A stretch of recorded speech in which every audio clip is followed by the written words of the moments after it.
അപ്പോൾ നമ്മുടെ എക്സാമിനറിൻ്റെ YouTube class മാത്രം കണ്ട് 520 ഔട്ട് ഓഫ് 520 വാങ്ങിച്ചിട്ടുള്ള ഒരു മിടുക്കനാണ് നമ്മുടെ അദ്വൈത്.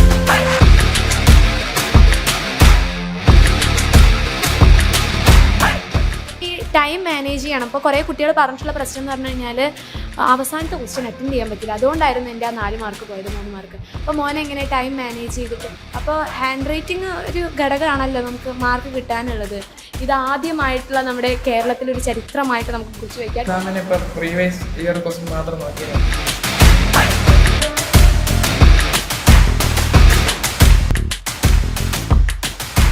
കൊല്ലത്തു നിന്നാണ് വന്നിട്ടുള്ളത്. അപ്പോൾ നമുക്ക് അദ്ദേഹത്തിനോട് ചോദിക്കാം, എങ്ങനെയാണ് ഒരു മാർക്ക് പോലും മിസ്സാക്കാതെ ഇത്രയും അടിപൊളിയായിട്ട് മാർക്ക് സ്കോർ ചെയ്ത് നമുക്ക് ചോദിക്കാം. Hello examiner family.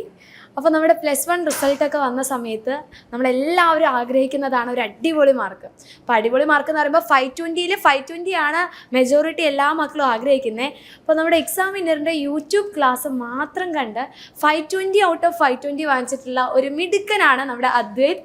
അപ്പോൾ അദ്വൈത് കൊല്ലത്തു നിന്നാണ് വന്നിട്ടുള്ളത്. അപ്പോൾ നമുക്ക് അദ്വൈതിനോട് ചോദിക്കാം, എങ്ങനെയാണ് ഒരു മാർക്ക് പോലും മിസ്സാക്കാതെ ഇത്രയും അടിപൊളിയായിട്ട് മാർക്ക് സ്കോർ ചെയ്ത് നമുക്ക് ചോദിക്കാം. ഓക്കെ, അപ്പോൾ അദ്വൈത് എങ്ങനെയുണ്ടായിരുന്നു റിസൾട്ടൊക്കെ അറിഞ്ഞ സമയത്ത്? ഞാൻ അവിടെ ഗെയിം കളിച്ചോണ്ടിരിക്കുവായിരുന്നു. എൻ്റെ കൂടെ ഒരു ഫ്രണ്ടാണ് പറഞ്ഞത് ഇതുപോലെ ഫുള്ളുണ്ട്. അപ്പൊ ഫുൾ ടൈം ഇങ്ങനെ ഇരുന്ന് പഠിക്കും അതോ? ഇല്ല, ജസ്റ്റ് പരീക്ഷ ആകുമ്പോൾ, ഓണപരീക്ഷ അടുക്കുമ്പോൾ ഒരാഴ്ച 2 ആഴ്ച മുമ്പ് അങ്ങനെ. ഓക്കെ, അപ്പോൾ ഈ പേപ്പർ എഴുതുന്ന സമയത്ത് ഇപ്പോൾ ഒരു മാർക്ക് പോലും മോന് മിസ്സായിട്ടില്ലല്ലോ. അപ്പോൾ നമ്മൾ എഴുതുന്ന സമയത്ത് ഏതെങ്കിലും പാറ്റേണിലൊക്കെയാണ് മോൻ എഴുതുക? പാരഗ്രാഫ് ആക്കിയിട്ടും ഡയഗ്രാം വരച്ച് അങ്ങനെ ഒന്നുമില്ല? അപ്പം മോൻ എന്താ രാവിലെ എന്തെങ്കിലും കഴിക്കുക, ഉച്ചയ്ക്ക് അങ്ങനെ പ്രത്യേക ഫുഡ് അങ്ങനെ ഒന്നുമില്ല? അപ്പം എന്താണ് ഈ ഒരു സക്സസിന്റെ പിറകില്? എനിക്ക് അറിയത്തില്ല. കുഞ്ഞിലേ നന്നായിട്ട് ഹാർഡ് വർക്ക് ഒക്കെ ചെയ്യുന്ന പഠിക്കുന്നുണ്ടായിരുന്നു. അപ്പൊ ആദ്യം മുതലേ പഠിച്ചു തുടങ്ങി കഴിഞ്ഞാൽ എത്ര മാർക്കിൽ എത്തുന്നുണ്ടോ? ഇല്ല, ഞാൻ അപ്പൊ ഓണപരീക്ഷ ഒന്നും ഇല്ലായിരുന്നല്ലോ, +1 തുടങ്ങിയോണ്ട്. ഇങ്ങനെ ക്രിസ്മസ് പരീക്ഷയ്ക്കാണ് ആദ്യമായിട്ട് പഠിച്ചു തുടങ്ങുന്നത്. പിന്നെ മോഡലിലും +1 അങ്ങോട്ടേ ഉള്ളായിരുന്നു മോഡൽ. പിന്നെ ഞാൻ ഫൈനൽ എക്സാമിന് നല്ലോണം ഹാർഡ് വർക്ക് ചെയ്തു. അപ്പോൾ മോഡൽ എക്സാമിന് ഒരു ഒറ്റ A+ മാത്രമേ ഒരു സബ്ജക്റ്റിന് ഉണ്ടായിരുന്നുള്ളൂ. അത് കഴിഞ്ഞിട്ടാണ് നമ്മുടെ അദ്വൈത് ഇപ്പോൾ 520 ഔട്ട് ഓഫ് 520 ഒരു മാർക്ക് പോലും മിസ്സാക്കാതെ എല്ലാ സബ്ജക്റ്റിനും അടിപൊളി മാർക്ക് സ്കോർ ചെയ്തിട്ടുള്ളത്. അപ്പോൾ മോൻ നോട്ട്സ് ഒക്കെ ഉണ്ടാക്കി പഠിക്കുമായിരുന്നു? നോട്ട്സ് ബയോളജിക്ക് എനിക്ക് നോട്ട്സ് ഇല്ലായിരുന്നു. പിന്നെ ഇങ്ങനെ യൂട്യൂബ് ക്ലാസ് കണ്ട് നോട്ട് എഴുതുമായിരുന്നു. അതെങ്ങനെയാണ് നമ്മുടെ എക്സാമിനറിൻ്റെ യൂട്യൂബ് ക്ലാസ് ആ ഒരു വഴിയിലോട്ട് എത്താനുള്ള ആ ഒരു വഴി പറഞ്ഞത്? ബയോളജി ഞാൻ ഒട്ടും അറിയത്തില്ല, എനിക്ക് ഇഷ്ടമല്ലായിരുന്നു. ഞാൻ അവസാനം പരീക്ഷയുടെ 2 ആഴ്ച മുമ്പാണ് പഠിച്ചു തുടങ്ങുന്നത്. അങ്ങനെ ഇമ്പോർട്ടൻ്റ് മാത്രമാണ് ഈ യൂട്യൂബിലുള്ളത്, അത് മാത്രം പഠിച്ചിട്ടാണ് ബയോളജി. അതായത് നമ്മുടെ യൂട്യൂബ് ക്ലാസ് കംപ്ലീറ്റ് ആയിട്ട് കവർ ചെയ്തിട്ടുണ്ടായിരുന്നു ബയോളജി ഫുള്ളായിട്ട്. എന്നിട്ട് അതിൻ്റെ ബേസിൽ നോട്ട്സ് ഉണ്ടാക്കി? അതിൻ്റെ ബേസിലാണ് ആ നോട്ട്സ് മാത്രമേ ഉള്ളായിരുന്നു. അപ്പോൾ ഈ ഏത് സമയത്ത്? രാവിലെ നേരത്തെ എണീറ്റ് പഠിക്കുമോ അതോ ഇല്ല, രാവിലെ ഞാൻ താമസിച്ചാണ് എണീക്കുന്നത്, രാത്രി താമസിച്ചാണ്. ഈ പഠനം അല്ലാതെ വേറെ എന്തെങ്കിലും എക്സ്ട്രാ? ഞാൻ ജിമ്മിൽ പോവായിരുന്നു, പിന്നെ ഇപ്പൊ ഇടയ്ക്ക് ഒരു ഇഞ്ചുറി ആയി നിർത്തിയായിരുന്നു. അപ്പോൾ പഠനം മാത്രം നമ്മൾ +1 എത്തി 520 ഔട്ട് ഓഫ് 520 വാങ്ങണമെങ്കിൽ പഠനം മാത്രം കോൺസെൻട്രേറ്റ് ചെയ്ത് പോകണമെന്നൊന്നുമില്ല അല്ലേ? നമുക്ക് എക്സ്ട്രാ കാര്യങ്ങളൊക്കെ ചെയ്യാം. പക്ഷെ പഠിക്കുന്ന സമയം നല്ല എഫക്റ്റീവായിട്ട് പഠിച്ചു കഴിഞ്ഞാൽ നല്ല മാർക്ക് സ്കോർ ചെയ്യാൻ പറ്റും. അപ്പോൾ സ്കൂളിലൊക്കെ പ്രതീക്ഷ ഉണ്ടായിരുന്നോ? സ്കൂളിൽ പ്രിൻസിപ്പൾ വിളിച്ചപ്പോൾ പറഞ്ഞായിരുന്നു, ഞാൻ ആദ്യമേ തൊട്ടേ പ്രതീക്ഷ ഉണ്ടായിരുന്നു, സന്തോഷമായി. അടുത്ത വർഷം അടുത്ത വർഷം ഇനി നമ്മുടെ സ്കൂളിൻ്റെ അഭിമാന താരമാണെന്ന് പറഞ്ഞിട്ടുണ്ടായിരിക്കും. പിന്നെ പാരൻസ് ഒക്കെ എന്ത് പറയും? മോൻ എക്സ്പെക്ട് ചെയ്തിട്ടുണ്ടായിരുന്നു ഈ +1 എക്സാം കഴിഞ്ഞ് വന്ന സമയത്ത് എനിക്ക് ഇത്ര മാർക്ക് ഉണ്ടാവും എന്നുള്ളത്? Full mark പ്രതീക്ഷിച്ചിട്ടുണ്ടായിരുന്നില്ല. ഫ്രണ്ട്സ് ഒക്കെ എന്ത് പറഞ്ഞു? അപ്പോൾ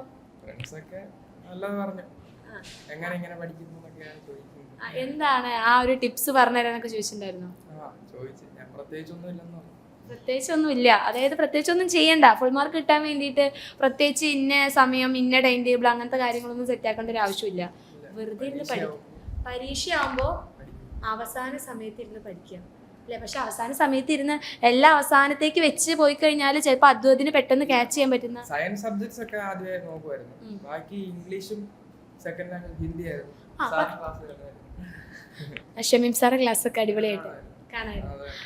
അപ്പോൾ സാധാരണ ഇംഗ്ലീഷിലാണ് കുറേ കുട്ടികൾക്ക് മാർക്ക് പോയിട്ടുള്ളത്. ഇപ്പോൾ 520-ൽ 517, 16. അപ്പോൾ മോഹൻ എങ്ങനെയാണ് ഇംഗ്ലീഷിൽ? ഞാനും അതാ വിചാരിച്ചത്, ഇംഗ്ലീഷിന് കുറയുമെന്നാണ് വിചാരിച്ചത്. പക്ഷെ ഇംഗ്ലീഷ് നല്ലോണം എഴുതാൻ പറ്റി. ഗ്രാമർ ഞാൻ മാരത്തോണിലാണ് ആദ്യമായിട്ട് പഠിക്കുന്നത്. പിന്നെ ഒത്തിരി എഴുതിയിട്ടുണ്ടായിരുന്നു നല്ല കുറേ.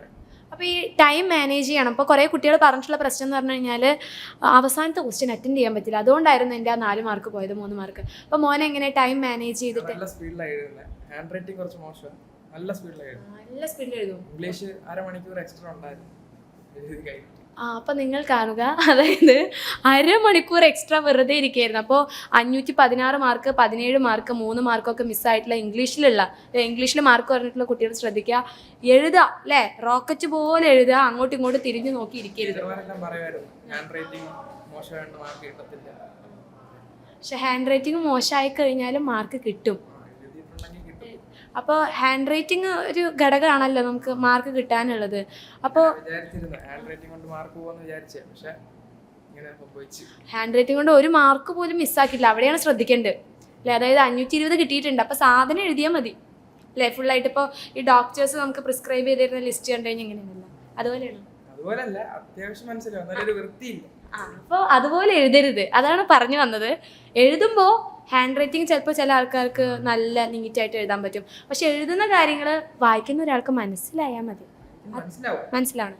അത്യാവശ്യം സ്പീഡ് വേണം അല്ലേ, ലാംഗ്വേജ് സ്പീഡ്. അപ്പോൾ ബാക്കിയുള്ള സയൻസ് സബ്ജക്റ്റിന് ഇതുപോലെ 1 മണിക്കൂർ ഫ്രീ ആയിട്ട് ഇങ്ങനെ ഇരുന്നു. സാധാരണ ഇപ്പം നമ്മുടെ ക്ലാസ്സിലൊക്കെ എക്സാം ഹോളിൽ ഇങ്ങനെ ഫുൾ ടൈം ഇങ്ങനെ എഴുതി മിസ് പേപ്പർ എന്ന് പറയുന്ന ആൾക്കാരാണ് നമ്മൾ ബുജ്ജീസ് എന്ന് പറയുന്നത്. അപ്പോൾ ഇപ്പോൾ 1 മണിക്കൂറൊക്കെ എക്സാം എഴുതി ഇങ്ങനെ മിണ്ടാതിരിക്കുന്ന ആൾക്കാരെ കണ്ടു കഴിഞ്ഞാൽ എന്താ അങ്ങനെ വിചാരിക്കാം. പക്ഷേ അത് നേരെ ഓപ്പോസിറ്റ് ആയിരുന്നു. ഫുള്ളായിട്ട് എഴുതി എല്ലാ ക്വസ്റ്റ്യൻ അറ്റൻഡ് ചെയ്യും. ഇപ്പൊ നമുക്ക് ഓപ്ഷൻ എഴുതും, ഒന്നും വിടൂല. അതായത് 1 മുതൽ ഇപ്പോൾ 20 ക്വസ്റ്റ്യൻ ഉണ്ടെങ്കിൽ അതിൽ 2 അറ്റൻഡ് ചെയ്താൽ മതി എന്ന് പറഞ്ഞു കഴിഞ്ഞാൽ എല്ലാം എഴുതും. എല്ലാം അറിയോ? അറിയാത്തത്. അപ്പോൾ ഈ ഉള്ള കോൺസെപ്റ്റ് വെച്ച് എഴുതണമെങ്കിൽ അത് പഠിക്കണമല്ലോ. അപ്പോൾ മോൻ ടെക്സ്റ്റ് ബുക്ക് കംപ്ലീറ്റ് കവർ ചെയ്തിരുന്നു. 520-ൽ 520 മാർക്ക് വാങ്ങിച്ചിട്ടുള്ള അദ്വൈത് പറയുന്നു ടെക്സ്റ്റ് ബുക്ക് വീട്ടിലില്ല. ടെക്സ്റ്റ് ബുക്ക് പോലും വായിക്കാതെയാണ് ഇത് ആദ്യമായിട്ടുള്ള നമ്മുടെ കേരളത്തിലൊരു ചരിത്രമായിട്ട് നമുക്ക് കുറിച്ച് വയ്ക്കാം. ടെക്സ്റ്റ് ബുക്ക് ഇല്ലാതെ നമുക്ക് മാർക്ക് വാങ്ങാൻ പറ്റും.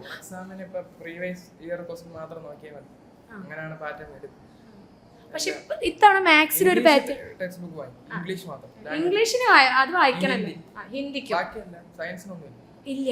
അപ്പോൾ നമുക്ക് ഇപ്പോൾ നമ്മുടെ മാത്സിൻ്റെ ഒരു പ്രശ്നം വന്നിട്ടുണ്ടായിരുന്നല്ലോ നിങ്ങളുടെ എക്സാമിൻ്റെ സമയത്ത്. മാത്സ് ഇത്രയും വന്ന പ്രീവിയസ് ഇയറിൻ്റെ പാറ്റേണിലല്ല, NCERT ബേസ്ഡ് ആണ്. അപ്പോൾ എവിടെ നിന്ന് അത് കിട്ടി?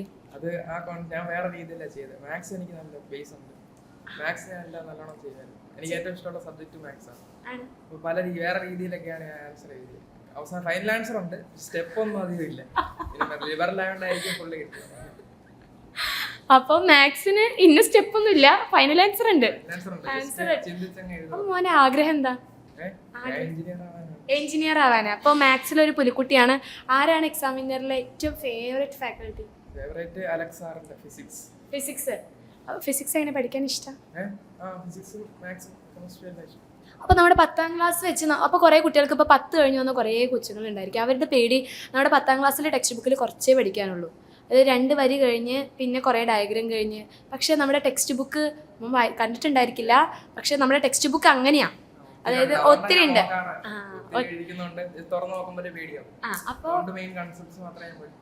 അപ്പോൾ ഈ 10ാം ക്ലാസ്സിൽ ഇപ്പോൾ വന്നിട്ടുള്ള കുട്ടികളോട് മോൻ എന്തെങ്കിലും അഡ്വൈസ് ഉണ്ട്? അതായത് ഇങ്ങനെ പഠിച്ചു കഴിഞ്ഞാൽ നല്ലതായിരിക്കും. അപ്പോൾ മോൻ എന്തെങ്കിലും ചിലപ്പോൾ ആദ്യം എന്തെങ്കിലും മിസ്റ്റേക്ക് ഒക്കെ ചെയ്തിട്ടുണ്ടായിരിക്കും, പിന്നീടായിരിക്കും റിയലൈസ് ചെയ്തിട്ട് അത് മാറ്റിയിട്ടുണ്ടായിരിക്കാം. ബയോളജി ഞാൻ പഠിച്ചിട്ടില്ലായിരുന്നു, ലാംഗ്വേജുകളൊന്നും പഠിച്ചിട്ടില്ലായിരുന്നു. അവസാനം ഒത്തിരി കഷ്ടപ്പെട്ടാണ് പഠിച്ചത്. അപ്പോൾ മോനെ പഠിച്ചതിൽ ഈ +1 ഏറ്റവും ബുദ്ധിമുട്ടായിട്ട് കുറച്ചും കൂടി പ്രഷറായിട്ട് പഠിക്കേണ്ട സബ്ജക്റ്റ് ഏതായിരുന്നു? ബയോളജി ആയിരുന്നു. എല്ലാവർക്കും എളുപ്പമാണ്, പക്ഷെ എനിക്ക് കാണാൻ പഠിക്കാൻ ഇത്തിരി പാടാണ് ടേംസ് ഒക്കെ. അപ്പോൾ മോനെ ബയോളജി ബുദ്ധിമുട്ടായതുകൊണ്ടാണ് അതിന് സമയം ഇതാക്കേണ്ടി വന്നത്. ഇനിയിപ്പോൾ ഫിസിക്സിനൊക്കെ ഇപ്പോൾ മോനപ്പോൾ കുറേ കുഴപ്പമില്ല. അപ്പോൾ മോനെ ഓൾറെഡി ഒരു ബേസ് ഉണ്ടാക്കി എടുത്തിട്ടുണ്ട്. അപ്പോൾ അത് വെച്ചിട്ടാണ് ഈ ഒരു എക്സാം എഴുതിയിട്ടുണ്ടായിരുന്നത്. ഈ ഒരു എക്സാം എഴുതിയിട്ട് 520 മാർക്ക് സ്കോർ ചെയ്ത് ശരിക്കും ഒരു അത്ഭുതം കേട്ടോ. കാരണം കുറേ പേര് ഇവിടെ വന്നിട്ട് പറഞ്ഞിട്ടുണ്ടായിരുന്നത് നന്നായിട്ട് ഹാർഡ് വർക്ക് ചെയ്യുക, പഠിക്കുക. നമ്മൾ ആദ്യം മുതലേ പഠിക്കണം, അല്ലെങ്കിൽ എക്സാമിൻ്റെ ടൈമിൽ നല്ല ഉറക്കമൊക്കെ കളഞ്ഞ് പഠിക്കണം. പക്ഷേ ടെക്സ്റ്റ് ബുക്ക് പോലും ഇല്ല. അതാണ് പ്രത്യേകമായിട്ട് ശ്രദ്ധിക്കേണ്ടത്. ഒരു NCERT ടെക്സ്റ്റ് ബുക്ക് അതിൻ്റെ ഇംഗ്ലീഷും ഹിന്ദി മാത്രം.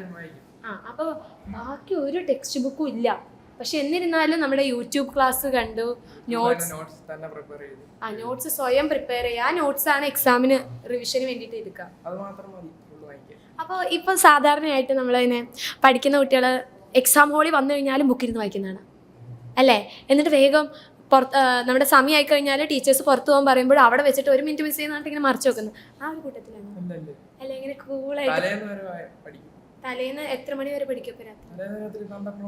ആ, എന്നിട്ട് പിറ്റേ ദിവസം എക്സാമിന് ബുക്കൊന്നും കൊണ്ടുപോയില്ല, റെഫർ ചെയ്യാനും റിവിഷനും ഒന്നും കൊണ്ടുപോയില്ല. ഒരു പെന്നും ഒരു പെൻസിലും ഉണ്ടാകാറുണ്ടോ? ആ, പെൻസിൽ വേറൊരാളെ ഹെൽപ്പ് ചെയ്യാം, ക്ലാസ്സിൽ ഫ്രണ്ട്സ് ഒക്കെ ഉള്ളതുകൊണ്ട്. അപ്പോൾ അവർ ഹെൽപ്പ് ചെയ്യും. അപ്പോൾ ഒരു പെന്ന്, ഏത് പെന്നാണ് യൂസ് ചെയ്തത്? പല ദിവസം പലത്. അപ്പം അങ്ങനെ സ്പീഡിന് കിട്ടാൻ വേണ്ടിയിട്ട് പ്രത്യേക പെന്നുകളൊന്നും മാർക്കറ്റിൽ ഇല്ല എന്നാണ് നമ്മുടെ അദ്വൈത് പറയുന്നത്. അപ്പോൾ നോർമലായിട്ട് അല്ല, ഏത് പെന്ന് വെച്ചിട്ട് എഴുതി കഴിഞ്ഞാലും കുഴപ്പമൊന്നുമില്ല. ബുക്കൊന്നും ഇല്ലാതെ നോർമലായിട്ട് പോകുന്നു. എക്സാം ഹോളിൽ ഇങ്ങനെ പോയിട്ടിരിക്കും അല്ലേ? നല്ല റിലാക്സ് ആയിട്ടിരിക്കുന്നു. അതിനുശേഷം ക്വസ്റ്റ്യൻ പേപ്പർ വരുന്നു. ക്വസ്റ്റ്യൻ പേപ്പർ കിട്ടിക്കഴിഞ്ഞാൽ ആദ്യം വലിയ ക്വസ്റ്റ്യൻസ് ആണ്, അതോ 1 മുതൽ ഇങ്ങനെ കറക്റ്റ് ഓർഡറിലാണ് എഴുതാം? അതായത് 1, 2, 3 സാധാരണ നമ്മൾ അറിയുന്ന ക്വസ്റ്റ്യൻ ആദ്യം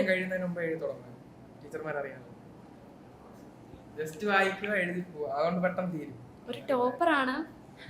കൂൾ ഓഫ് ടൈം പോലെ എനിക്ക് വേണ്ട, ഞാൻ 1 മുതൽ എഴുതി തുടങ്ങാം എന്ന് പറഞ്ഞ് 1 മുതൽ അങ്ങോട്ട് തുടങ്ങും.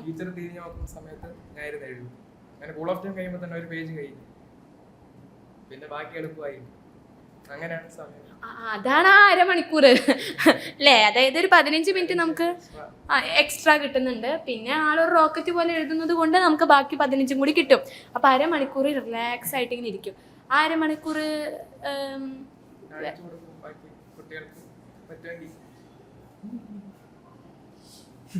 അപ്പം അതായത് ഈ റോക്കറ്റ് പോലെ എഴുതാനുള്ള മെയിൻ ലക്ഷ്യം എന്തായിരുന്നു?